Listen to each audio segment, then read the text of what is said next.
말씀 출애굽기 1장을 봅니다. 출애굽기 1장 8절부터 14절까지 봅니다. 8절부터 14절까지 우리 같이 합독하도록 하겠습니다. 요셉을 알지 못하는 세 왕이 일어나 애굽을 다스리더니 그가 그 백성에게 이르되 이 백성 이스라엘 자손이 우리보다 많고 강하도다.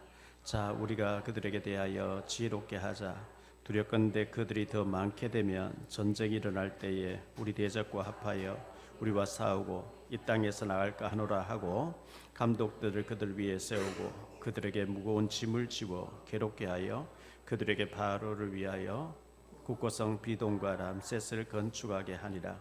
그러나 박대를 받을수록 더욱 번성하여 퍼져나가니 애굽 사람이 이스라엘 자손으로 말미암아 근심하여 이스라엘 자손에게 음하게 시켜 어려운 노동으로 그들의 생활을 괴롭게 하니 곧 흙리기기와 벽돌 굽기와 농사의 여러 가지 일이라.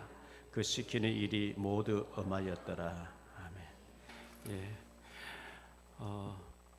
며칠 전 새벽기도 하는 가운데 하나님께서 교회에서 칭찬 운동을 일으켜라, 사랑하는 운동을 일으켜라 이런 마음을 주셔서 여러분 서로 칭찬하는 그런 가정 교회 되기를 바랍니다. 칭찬은 고래도 춤을 추게 한다는 책이 전에 나왔었는데요. 잠언 10장 7절에 보면 의인을 기념할 때에는 칭찬하거니와 악인의 이름은 썩게 되느니라 이렇게 말씀하고 있고요. 잠언 12장 8절에 보면 사람은 그 지혜대로 칭찬을 받으려니와 마음이 급한 자는 멸시를 받으리라. 잠언 27장 21절에 도가니로 은을, 풀무로 금을, 칭찬으로 사람을 단련하느니라 이렇게 말씀하고 있어요. 칭찬이 사람을 이렇게 바꿔놓는다고 그렇게 말씀하고 있는데요. 잠언 31장 10절에 보면 누가 현숙한 여인을 찾아 얻겠느냐, 그의 값은 진주보다 더하니라. 잠언 31장 28절로 31절에 보니까 그의 자식들은 일어나 감사하며 그의 남편은 칭찬하기를 덕행 있는 여자가 많으나 그대는 모든 여자보다 뛰어나다 하느니라. 고운 것도 거짓되고 아름다운 것도 헛되나 오직 여호와를 경외하는 여자는 칭찬을 받을 것이라. 그 손의 열매가 그에게 돌아가는 것이요 그 행한 일로 말미암아 성문에서 칭찬을 받으리라 이렇게 말씀하고 있어요. 사도행전 6장 3절에 보면 초대교회가 7 안수집사님 뽑을 때 형제들아 너희 가운데서 성령과 지혜가 충만하여 칭찬받는 사람 7을 택하라 이렇게 말씀하고 있어요.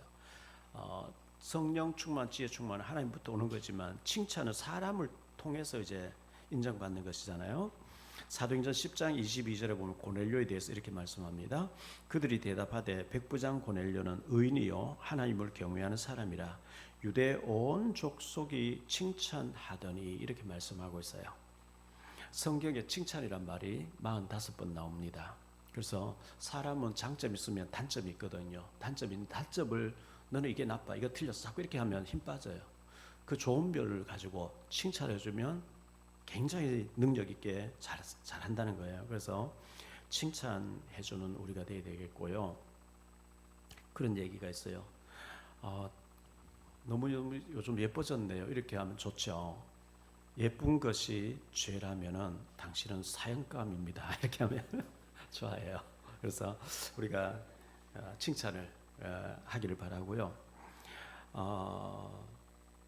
미국의 39대 대통령이었던 지미 카터 대통령이 100세를 일기로 타계했습니다. 이분이 대통령 현직에 있다가 나와가지고 불우한 사람 집 지어주는 헤비타트 운동을 계속 세계적으로 펼쳤고 분쟁 있는 곳에 가서 평화를 이제 화해하도록 만드는 역할을 해서 퇴임 후에 훨씬 더 빛나고 아주 그 노벨상을 받은 위대한 대통령이었고 장례식이 축제같이 되어졌던 그런 곳이었거든요. 모두가 칭찬을 했어요. 여야 뭐 상관없이 민주당 공화당 상관없이 칭찬하는 그런 전직 대통령이 됐습니다. 제가 전화하면은 전화 받는 목사님들 중에 한두 분이 첫 마디가 사랑합니다 목사님 이렇게 해요. 제 아들 손자가 미국에 있는데 손자도 그렇고 외손자들도 그렇고 저를 만나면 꼭 안아주면서 할아버지 사랑해요 이렇게 해요. 그 75년도에 히트했던 김세한 가수가 기타 치면서 사랑하는 마음보다 이런 노래가 있었잖아요. 사랑하는 마음보다 더 좋은 건 없을걸. 사랑받는 그 순간보다 흐뭇한 건 없을걸. 사랑의 눈길보다 정다운 건 없을걸.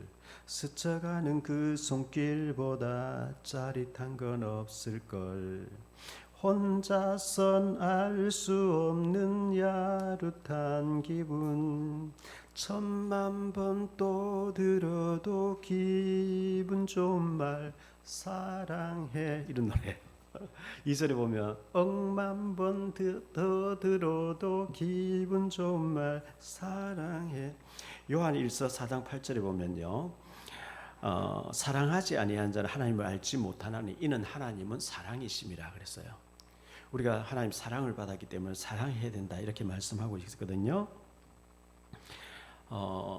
원래 원단 메시지 그리고 새 1회 동안 우리가 저녁 기도회를 했었는데 그 받은 말씀을 가지고 한 해 동안 계속 기도하면서 응답받았으면 좋겠고요. 요한복음 3장 16절에 우리 316교회라고 했는데 하나님이 세상을 이처럼 사랑하사, 그 세상을 이라는 부분에 제 이름을, 여러분 이름을 갖다 붙여야 돼요. 하나님이 용배를 이처럼 사랑하사 독생자를 주셨으니, 이렇게 고백하면은 내 것으로 응답이 오기 시작해요. 갈라디아서 2장 20절에 내가 그리스도와 함께 십자가에 못 박혔나니, 이게 원래 우리 교회 표어인데요. 그런즉 이제는 내가 사는 것이 아니고 오직 내 안에 그리스도께서 사시는 것이라. 이제 내가 육체 가운데 사는 것은 나를 사랑하사 나를 위하여 자기 자신을 버리신 하나님의 아들을 믿는 믿음 안에 사는 것이라. 여기에 용배가 그리스도와 함께 십자가에 못 박혔나니 그런즉 이제는 용배가 사는 것이 아니요 오직 용배 안에 그리스도께서 사시는 것이라. 이제 용배가 육체 가운데 사는 것은 용배를 사랑하사 용배를 위하여 자기 자신을 버리신 하나님의 아들을 믿는 믿음 안에서 사는 것이라. 여러분이 거기에 내가란 말에 여러분 이름을 갖다 붙이고 아멘 믿습니다 할 때 그 말씀이 내게 응답되는 말씀으로 응답이 될 줄 믿습니다. 그렇게 하시기를 바라고요. 예수님이라면 어떻게 하실까? 이 고백을 자꾸 해야 돼. 예수님이라면 어떻게 하실까? 또 내 안에 그리스도가 사시는 것이라. 예수님과 동행한 마태복음 1장에 임마누엘 오신 주님은 우리와 하나님 함께하기 위해서 오셨는데, 마태복음 28장 20절 마지막 장 마지막 절에 하늘과 땅의 권세를 가지고 내가 세상 끝나가 너와 함께하겠다. 주님이 나와 함께 하신다는데 기분 나쁠 필요가 없죠. 최고의 배경 아닙니까? 빌립보서 2장 3절로 11절에 보면 이런 말씀 나와요. 아무 일에든지 다툼이나 허영으로 하지 말고 오직 겸손한 마음으로 각각 자기보다 남을 낮게 여기고 각각 자기 일을 돌볼 뿐더러 또한 각각 다른 사람의 일을 돌보아 나의 기쁨을 충만하게 하라. 너희 안에 이 마음을 품으라. 곧 그리스도 예수의 마음이니 그는 근본 하나님의 본체시나 하나님과 동등됨을 취할 것으로 여기지 아니하시고 오히려 자기를 비워 종의 형체를 가지사 사람과 같이 되셨고 사람의 모양으로 나타나사 자기를 낮추시고 죽기까지 복종하셨으니 곧 십자가에 죽으심이라. 그러므로 하나님이 그를 지극히 높여 모든 이름 위에 뛰어난 이름을 주사 하늘에 있는 자들과 땅에 있는 자들과 땅 아래에 있는 자들로 모든 무릎을 예수의 이름에 꿇게 하시고 모든 입으로 예수 그리스도를 주라 시인하여 하나님 아버지께 영광을 돌리게 하셨느니라. 이렇게 말씀하고 있어요. 예수의 마음을 품어라. 예수님이라면 어떻게 하실까? 이런 자세로 우리가 질문하고 응답받고 해야 됩니다. 지난 목요일 날 저녁에 인천시장님 자택에 좀 만날 일이 있어가지고 저하고 3명이 가서 1시간 반 동안 좀 면담을 하면서 얘기를 여러 가지 많이 나누었어요. 그 사모님을 지난 선거 때 저희 교회 오셨길래 제가 복음을 전해 영접시켰잖아요. 그 사모님이 선거 때 뵙고 처음 뵙네요 이렇게 했어요. 그래서 제가 달력을 가져갔어요. 벽걸이하고 탁상을 가져가서 유 시장님 위해서 기도하는 목사가 만든 달력이니까 걸어놓으시고 그 기도 응답이 받도록 그렇게 하시면 좋겠다. 되게 반가워하고 되게 좋아했어요. 감사한 일이고요. 제가 그 1997년도에 대성공사라고 하는 탈북자 조사하는 기관에 들어가서 수요일마다 예배를 인도했습니다. 뭐 일가족이 배 타고 몇 명 넘어왔다 뉴스 나오는데 가보면 다 앉아있어요 거기서. 그 낮에는 자기들이 조사하고 뭐 이렇게 하면 저녁에 제가 이제 예배 드리고 복음을 전하고 영접시키고 이렇게 했었는데요. 그때 만나진 탈북자 중에 3명이 그때 상가교회 우리 교회로 왔어요. 강철호 지금 감리교 탈북자 1호 목사가 돼 있죠. 세터 교회 신정동에서 하고 있는 강철호 목사, 그리고 리밀이라는 작가로 활동하는 친구하고 홍경화라는 자매하고 3명이 거기서 만나서 저희 그때 상가교회로 왔었는데, 과천에 있는 은파감리교회에 제가 집회를 해달라 갔더니만은 그 김광덕 목사님이 탈북 청년 하나 보내주면은 주의 종으로 키우겠습니다. 그래서 제가 강철호 군을 불러가지고, 우리 교회는 상가 있고 조그만데 저분은 감리교회 큰 교회를 가지고 있으니까 저기 가서 당신이 이제 큰 교회 목사님 도움 받으면서 이렇게 훌륭한 삶 되서라 보내드리고 했었는데요. 그때 홍경아 자매가 주일학교에 예배에 참석하고 난 뒤에 막 깜짝 놀라진 달려와서, 아니 수령님에게 부르는 노래를 왜 여기서 교회에서 부르냐고 뭐 이렇게 해요. 뭔데 했더니만은 아이들 찬양 가운데 이런 찬양이 있거든요. 아름다운 이야기가 있는데 구세주의 사랑 이야기, 영광스런 천국 떠난 사람, 나와 같은 죄인 구하려, 주님의 그 사랑은 정말 놀랍네 놀랍네 놀랍네, 오 주님의 그 사랑은 정말 놀랍네, 나를 위한 그 사랑. 제가 어릴 때 많이 부르는 찬양이에요. 주일학교에서. 여러분 유튜브에 아름다운 이야기인데 율동이 딱 나오게 돼 있어요. 그런데 이것을 북한에서는 아름다운 이야기가 있네, 수령님의 사랑 이야기 이렇게 부른다는 거예요. 수령님 그 사랑은 정말 놀랍네 놀랍네. 이걸 교회 찬송가를 전부 수령으로 바꿔가지고 북한에서 그렇게 부르고 있어요. 그러니까 예수 믿는 사람 잡아 죽이니. 왜? 들통나거든요. 예수 믿어보면 가짜라니 다 들통나니까 잡아 죽이는 거예요. 그래서 너무 한심하고 웃기는 얘기죠. 우리가 주님 앞에 믿음의 찬양을 많이 하고 원래는 반드시 응답받는 축복이 있게 되길 바랍니다. 3가지로 말씀드리고, 첫 번째 말씀은 출애굽기의 배경을 알아야 되겠습니다. 우리 창세기 끝나고 출애굽기를 지금 시작하는데요. 출애굽기서가 쓰여진 배경을 우리가 알아야 되겠죠. 갈라는 첫 번째로 아브라함 때에 하신 말씀의 성취였어요. 아브라함 때에 하신 말씀 성취인데요.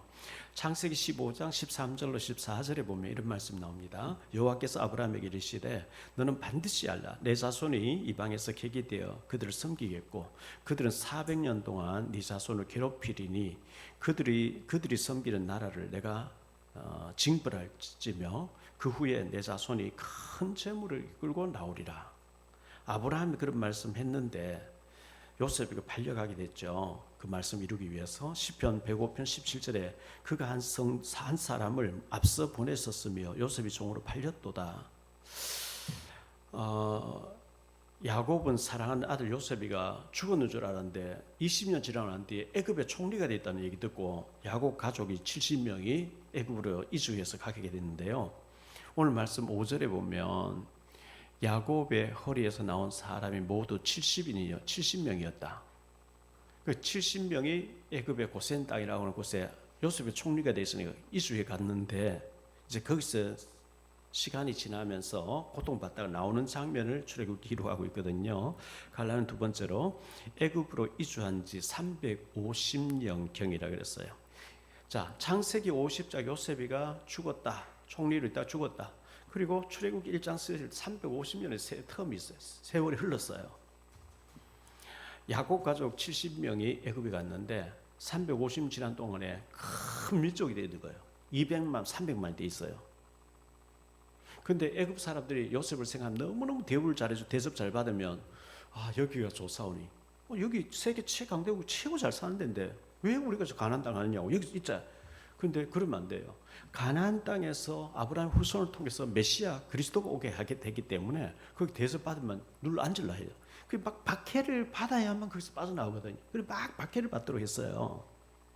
노예로 막 고통당하는데 출애굽기 12장 40절로 41절 이렇게 말씀합니다. 이스라엘 자손들이 애굽에 거주한 지 430년이라 430년에 끝나는 그날에 여호와의 군대가 애굽에서 나왔다. 이렇게 말씀하고 있어요. 이스라엘 백성들을 여호와의 군대라고 얘기하고 있어요. 출애굽기 2장에 보면 모세가 태어난 장면이 나오는데요. 모세 나이 80세 때에 430년 됐으니까 430년 빼기 80을 하면 350년 돼요. 350년 됐을 때 출애굽기가 쓰여지기 시작하는 거예요. 그렇게 생각하면 됩니다. 갈라는 세 번째로 생육하고 번성하라 이렇게 말씀했어요. 창세기 1장 27절 28절에 보면 하나님이 자기 형상 곧 하나님 형상대로 사람을 창조하시되 남자와 여자를 창조하시고 하나님 그들에게 복을 주시며 그들에게 이르시되 생육하고 번성하여 땅에 충만하라 땅을 정복하라 바다의 물고기와 하늘의 새와 땅에 움직이는 모든 생물을 다스리라 하시니라. 생육하고 번성하고 충만하라 했는데 홍수를 통해서 다 쓸어버렸어요 하나님께서. 그리고 난 뒤에 방주에서 나온 노아에게 창세기 9장 1절에 이렇게 말씀해요. 하나님이 노아와 그 아들들에게 복을 주시며 그들에게 이르시되 생육하고 번성하여 땅에 충만하라 그랬어요. 그래서 우리 예수 믿는 사람이 생육하고 번성해야 돼요. 오늘 말씀 6절 7절을 보면요, 요셉과 그의 모든 형제와 그 시대의 사람은 다 죽었죠. 350년이 흘렀으니까. 이스라엘 자손은 생육하고 불어나 번성하고 매우 강하여 온 땅에 가득하게 되었더라. 번성하는 축복이 있었어요. 두 번째로 생각할 말씀은 요셉을 알지 못하는 새 왕, 애굽의 새 왕이죠. 요셉을 알지 못한 새 왕이 일어났다 그랬어요. 요셉을 알지 못하는 새 왕. 갈라는 첫 번째로 안다라고 하는 말의 의미가 세 가지로 나오는데요. 히브리어에 첫째 마키르로 아는 게 있어요. 이 마키르란 단어에 아는 것은 인간이 인간을 안다 할 때에 쓰는 단어예요. 결혼하고 뭐 한 4, 50년 같이 살면 뭐 눈짓만 봐도 서로 안다 할 정도로 많이 아는 것 같은데 그런데 몰라요. 어떤 생각하고 있는지 출장가서 누구 만나는지 전혀 몰라요. 인간이 인간을 아는 지극히 제한적으로 알아요. 그런 단어를 제한적으로 아는 걸 말할 때 마키르라는 단어를 쓰고요. 메빈이라는 단어가 있는데요. 이 메빈은 모르던 것을 배우게 되면 알게 되는 걸 보고 메빈이라고 그래요. 세 번째 야다로 아는 것이 있는데 야다라는 단어는 영으로 아는 걸 말해요. 가슴으로 아는 것, 믿음으로 아는 걸 야다라 그래요. 사무엘상 2장 12절에 엘리의 아들들은 행실이 나빠 여호와를 알지 못하더라. 엘리가 대제사장이래요. 사사예요. 요즘 말로 하면 총회장 목사님의 아들 두 아들 홈리와 비나스도 목사예요. 목사로서 예수 이름 설교하고 예수 이름 세례주고 예수 이름 축도하고 다 하면서 예수 모르더라. 이게 말이 안 돼요. 알아요. 지식으로 알아요. 영으로 가슴으로 모르는 것은 모르더라 이래 버리거든요. 시편 1편 6절에 보면 무릇 의인들의 길은 여호와께 인정하시나 하는 인정이라는 단어가 야다예요. 하나님이 알아주신다. 호세아 6장 3절에 보면 그러므로 우리가 여호와를 알자 힘써 여호와를 알자. 여기 알자라는 단어가 야다예요. 가슴으로 알자, 영으로 알자. 그래 하나님은 우리가 연구해 가지고 이해하려고 하는 이 하나님의 이해 대상이 아니에요. 믿음의 대상이거든요. 백석교단의 설립자인 장종현 총장님이 텔레비에 많이 나오죠. 요즘 뭐 애들 낳지 않는다 많이 나옵시다. 선전 많이 나오죠. 그분이 굉장히 훌륭하신 분인데요. 뭐 30몇 평짜리에서 신학 처음 시작해서 지금은 백석대학교를 이루고 굉장히 제일 큰 교단을 이루고 계신 분인데 그분이 쓴 책 가운데 이런 책이 있어요. 신학은 학문이 아니다 이런 책이 있어요. 신학은 믿음에 대한 책이지 하나님은 믿음의 대상이 학문으로 연구하는 대상이 아니라는 거죠. 창세기 4장 1절에 보면 아담이 그 안에 하와와 동침해서 임신하여 가인을 낳았다. 여기 동침이란 말이 야다거든요. 부부가 한 몸을 이루고 그리고 임신되어지고 그 한 몸을 이루는 것을 야다했다. 하나님을 알 때 야다로 부부가 한 몸을 이룬 같이 그렇게 알자 이렇게 얘기하고 있어요. 그런데 여기 이제 새 왕은 지식으로 알아요. 요셉이가 애굽에 최강대국 만들어줬다는 알고 그 후손들을 노예로 부려먹고 사는데 요셉이가 애굽에 끼쳐준 선한 영향력을 알아주지 않는 가슴으로 알지 아니하는 왕이 박해했다 그 얘기거든요. 자, 세 번째로 학대를 받을수록 더욱 번성했다 이렇게 말씀하고 있어요. 12절로 14절인데요. 그러나 학대를 받을수록 더욱 번성하여 퍼져나가니 애굽 사람이 이스라엘 자손을 말미암아 근심하여 이스라엘 자손에게 일을 엄하게 시켜 어려운 노동으로 그들의 생활을 괴롭게 하니 흥이기기와 벽돌 굽기와 농사 여러 가지 일이라. 그 시키는 일이 모두 엄하였더라. 이 노예로 부려먹는 백성들이 너무 인구가 막 불어나니까 애굽하고 다른 나라 전쟁하면 상대방 편에 서버리면 우리가 어떻게 하겠냐. 그래서 너무 막 일을 강제로 할당해줘가지고 너무 피곤해서 애를 못 낳게 하자, 이런 정책을 썼다는 거예요. 근데 우리는 어떠냐 하면 찬송가에 보면 373장 2절에 보면 이런 가사가 나오죠. 큰 물결이 일어나 나 쉬지 못하나 이 풍랑으로 인하여 더 빨리 갑니다. 풍랑이 일어나서 더 빨리 가게 된다는 거예요. 박해가 있으면 더 응답받는다는 거예요. 시냇물이 잔잔하게 흘러가다 절벽을 만나면 폭포를 이룬 것처럼 우리가 어려움 당하면 그 어려움 뒤에 하나님 더 큰 응답이 있는 줄 믿습니다. 세 번째로 생각할 말씀은요, 히브리 산파들이에요. 15절 16절인데요. 애굽 왕이 히브리 산파 시브라라 하는 사람과 부하라 하는 사람에게 명하여 이르되 너희는 히브리 여인을 위하여 해산을 도울 때에 그 자리를 살펴서 아들이거든 그를 죽이고 딸이거든 살려두라. 그러나 산파들이 하나님을 두려워하여 애굽 왕의 명령을 어기고 남자 아기들을 살린지라. 남자 아기들을 살렸대요. 왕이 엄명을 했는데요, 왕보다 하나님 더 무섭다는 거예요. 하나님 두려워했다는 거예요. 하나님 경외했다는 거예요. 하나 두 번째로 하나님을 두려워하고 경외하는 산파들이라고 했어요. 17절로 22절 다시 보면요. 그러나 산파들이 하나님을 두려워하여 애굽 왕의 명령을 어기고 남자 아기들을 살린지라. 애굽 왕이 산파를 불러 그들에게 이르되 너희가 어찌하여 이같이 남자 아기들을 살렸느냐. 산파가 바로에게 대답하여 하되 히브리 여인은 애굽 여인과 같지 아니하고 건장하여 산파가 그들에게 이르기 전에 해산하였더이다 하며 하나님이 그 산파들에게 은혜를 베푸시니 그 백성은 번성하고 매우 강해지니라. 그 산파들은 하나님을 경외하였으므로 하나님이 그들의 집안을 흥왕하게 하신지라 그랬어요. 하나님을 두려워하고 하나님 경외하고 하나님이 어떻게 보실까 이걸 생각하니까 왕의 명령 어겨버린 거죠. 거짓말했어요. 제가 89년도에 인천에 왔어요. 87년도에 서울에서 2년 있다가 89년도 인천에 왔는데요. 석바위 시장에 있는 2층에 하나로 교회라는 거기에 개척교회 와 있었는데요. 거기에 구월동에 사는 집사님 네 분이 나오는데 그 남자 집사님이 서울대학교를 나왔어요. 굉장히 교만해요. 서울대학교 나왔고 땅도 많이 가지고 있고 건물도 몇 개 가지고 있고 인천시청 앞에 그때 허벌판 거기 땅도 가지고 있었고요. 뭐 그랜저 처음 나왔을 때 그랜저 에쿠스 같은 차죠. 처음 나왔을 때 그것도 있고 집차도 있고 차도 몇 대 가지고 있고 구월동 살고 있는데 부인을 교회 못 가게 자꾸 때린대요. 그리고 주일날 사퇴해 주겠다고 고속도로 입구에 내려놔보고 와버려. 그 부인이 막 늘 울고. 그 이제 주중에 주일날 교회 못 오고 주중에 이제 모욕하러 왔다가 교회 와서 막 울면서 기도하고 어쩌마다 얘기하고 너무 불쌍한 거예요. 그래서 집사님 남편이 묻거든. 교회 갔다 하지 마. 모욕 갔다 문대 모욕 갔다 교회 갔다 왔지 이러면 안 갔다 하면 될 텐데 갔다 왔다 한대요. 또 들면 왜 그렇게 말하냐니까 성경에 거짓말하지 말라 했잖아요. 그래가지고 맞는 거예요. 성경에 거짓말하지 말라는 이웃을 해치기 위해서 거짓말하지 마라 그랬거든요. 근데 바른 말 해가지고 또 얻어맞고 하는 거예요. 그래서 제가 그거는 죄가 안 된다 그랬어요. 오늘 본문에 보면 산파가 거짓말했거든. 근데 복 받았거든요. 여호수아 2장에 보면 기생 라합이 정탐꾼 들어왔는데 얼른 숨겨놓고 왕궁에 사람이 잡으러 왔어요. 방금 나 따라가 봐라.